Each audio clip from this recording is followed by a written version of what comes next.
नारी की सबसे पहली पसंद स्वर्ण आभूषण।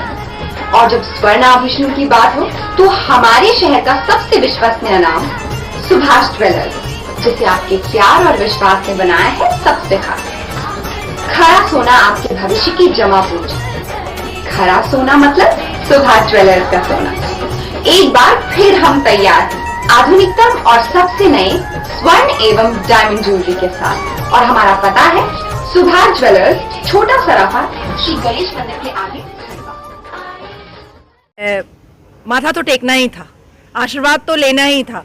नाजिया आज अगर जिंदा है, नाजिया आज अगर बची हुई है, नाजिया अगर जिहादियों से सुरक्षित है, तो वो तो हर हर महादेव की कृपा है, भगवान राम की कृपा है जो मैं बची हुई हूँ। बहुत अच्छा लगा है। और जिस हिसाब का आयोजन है, जिहादियों को मुंह तोड़ जवाब देना है, उनका हिजाब खोलना है, और पूरे भारत में जिस हिसाब से थूक जिहाद, मूत जिहाद, लब जिहाद, ये सारे जिहाद का जो कार्यक्रम चल रहा है, आज उससे भी थोड़ा बहुत पर्दा उठाने की जरूर कोशिश करूंगी। वक्फ बोर्ड को लेकर के लगातार चर्चाएं हो रही हैं, संपत्तियों को लेकर के दावे की सब बात सामने आ रही है। वक्फ बोर्ड देखिए एक फैब्रिकेट लैंड माफिया है। वक्फ बोर्ड ना ही अल कुरान में लिखा हुआ है और ना ही हमारे संविधान में लिखा हुआ है। ये बात मैं पिछले 4 साल से बोल रही हूँ। सुप्रीम कोर्ट के अंदर परिषद में भी मैंने ये बात बोली थी, गेट डी के सामने भी मैंने ये बात बोली थी, सीपी प्राचीन हनुमान मंदिर के सामने भी मैंने ये बात बोली थी कि अल कुरान में अगर मुसलमान बोलते हैं कि वक्फ बोर्ड एक शरिया का एक हिस्सा है, तो मुझे अल कुरान के अंदर से दिखा दो ना भैया। और शरिया हम क्यों मानेंगे? हम क्या जिन्ना को मानते हैं? मुसलमान क्या जिन्ना को मानता है? अगर मुसलमान जिन्ना को मानता है तो टिकट टू पाकिस्तान, यहां रहना है तो संविधान मानना है। तो वक्फ बोर्ड एक कंप्लीट लैंड माफिया है, इसके अलावा कुछ नहीं है। और लाखों 1.5 लाख से ऊपर लोग जो मेरे परिचय में हैं, उन्होंने, उन मुसलमानों ने वक्फ बोर्ड के खिलाफ केस करके रखा हुआ है। अब आप बताइए, इस्लाम है ही 1450 साल का, 1500 साल की मंदिर इनके अब्बा की कैसे हो गई, या अम्मा का जहेज कैसे हो गया? तो ये तो समझना पड़ेगा ना भाई। ये आपको बेवकूफ 77 साल से बना रहे थे, ये बन रहे थे, अब प्रखर होकर के बात करने की नौबत आई है।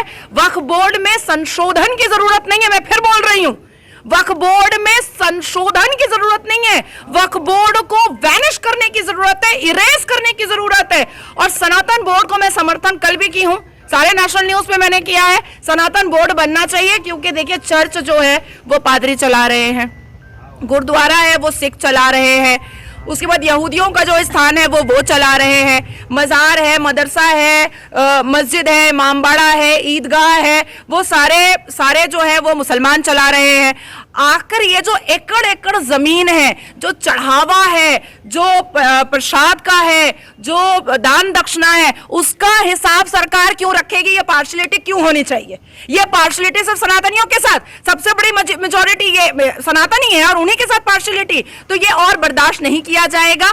या तो मौलवी मुल्ला ये बताए कि अल कुरान के कौन से पारा, कौन से सूरा, कौन सी आयत में वक्फ बोर्ड लिखा हुआ है, तो हम मानेंगे। और नहीं तो संविधान में बताए कि कौन से आर्टिकल, कौन से चैप्टर, कौन से सेक्शन, कौन से सब सेक्शन में लिखा हुआ है, तो हम मानेंगे। और अगर दोनों में कहीं नहीं लिखा हुआ है तो इसको वैनिश करना चाहिए, इरेज कर देना चाहिए, ताला लगा देना चाहिए। अजमेर को लेकर बात सामने आ रही है, अजमेर के वाकई में क्या वहाँ शिवलिंग है? इसको लेकर सुप्रीम कोर्ट ने जांच के आदेश भी दिए हैं। देखिए, अजमेर को तो ऐसे भी मैंने कहा कि अल कुरान की आयतों के हिसाब से मजार परस्ती जो है वो गुनाह है। और अबू मरतहद ने प्रॉफेट मोहम्मद सल्लल्लाहु अलैहि वसल्लम को कहा था कि जो कोई भी मजार परस्ती करेगा उसको जन्नत नहीं जाने दिया जाएगा। तो ऐसे भी हथौड़ा मार देना चाहिए था। जो पैगंबर मोहम्मद के जो फॉलोअर है उनको तो खुद ही जाकर के हथौड़ा मार देना चाहिए था। लेकिन बात यहाँ पर यह आती है कि यहाँ पर मेजॉरिटी हिंदुओं की है, हमेशा से हिंदुओं का यहाँ रहन सहन रहा है। और जिस हिसाब से अजमेर 1992 किसी से नहीं छुपा हुआ है, और जिस हिसाब से अभी एक पिटिशन दायर हुआ है और पिटिशन को एक्सेप्ट किया गया है, उस पिटिशन में आगे देखते हैं क्या होगा। मंदिर होगी तो मंदिर वाले को मिलेगा, और मजार तो ऐसे भी नहीं है भाई अल कुरान के हिसाब से। तो मुझे ऐसा लगता है कि एएसआई का डर उसको होता है जिस चोर की दाढ़ी में तिनका होता है। अगर चोर की दाढ़ी में तिनका नहीं है तो भाई आर्कियोलॉजिकल सर्वे रिपोर्ट से डरते काहे हो? डरते काहे हो? आज मेरे घर पे कोई आएगा और कहेगा कि नाजिया ये मजार था, मैं कहूंगी एएसआई को बुला लो, अगर मजार था तो ले लो, और अगर नहीं है तो एएसआई साबित कर देगा। तो एएसआई से वही डर रहा है जो उटंगे पैजामे वाला है, जो लंबे कुर्ते वाला है, जो जालीदार टोपी वाला है, हम तो नहीं डरते भाई, हम तो संवैधानिक मुसलमान है, हम तो नहीं डरते। ठीक, पंडित धीरेन्द्र के शास्त्री वहीं जो हिंदू राष्ट्र बनाने के लिए यात्रा हाँ, तो हिंदू राष्ट्र तो बनना ही चाहिए। सबसे बड़ी मेजोरिटी कौन है? हिंदू ही है ना, तो हिंदू राष्ट्र नहीं बनना चाहिए। हम क्या पाकिस्तान में जाकर के बोल रहे हैं कि पाकिस्तान को हिंदू राष्ट्र बनाओ? भारत तो हिंदू राष्ट्र है ही है।